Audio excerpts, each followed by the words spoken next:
Hello out there and welcome to my channel. My name is Milesy and today I want to revisit something I did a few months ago. If you don't remember, I did a video on the loop start and I showed you how to do that with 2, 3, 4, 5, however many strands you wanted, but I didn't show you with one strand because I wasn't really sure that there was a way to do that.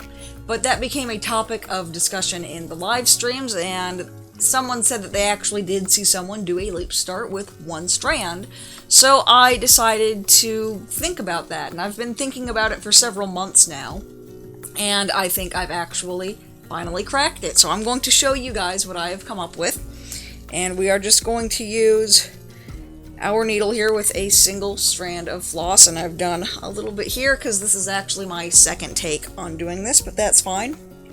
But what you're going to do is you're going to come up from the back this time, and you will pull it until there is about a 1-inch tail on the back, and you're going to leave that tail just kind of dangling there.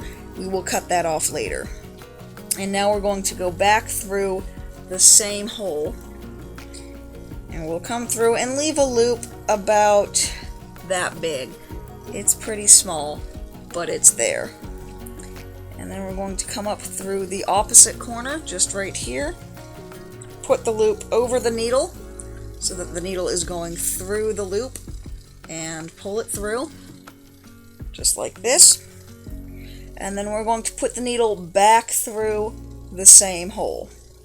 And when we pull this tight, it'll pull the little part where it's twisted all the way through.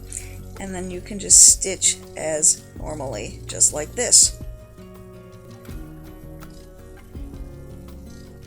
Now, one thing you will notice is that the bottom half of your first stitch will have 2 strands, but if you're using one strand, you're probably not going to be using 14 count. I am using 14 count just so that you guys can see what I am doing, but you would typically be using one strand on a very high count, like 22, 25, 28, and at that point you won't really be able to notice that one of the stitches has one too many strands. It's going to be completely invisible at that point. And then once we've done a few stitches here, just like this, there we go. You can weave that tail into your stitches on the back side, just guide it with your fingers and then snip it off and you are ready to go.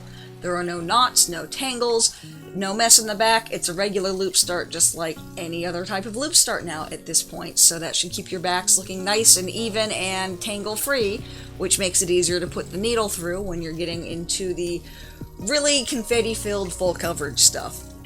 But I hope you guys found this helpful. If you have any questions, please put them down in the comments below and I will get to them as soon as I can.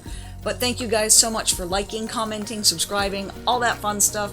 Make sure you check me out on social media and check out the links down in the description below. And I will see you guys next time. Bye!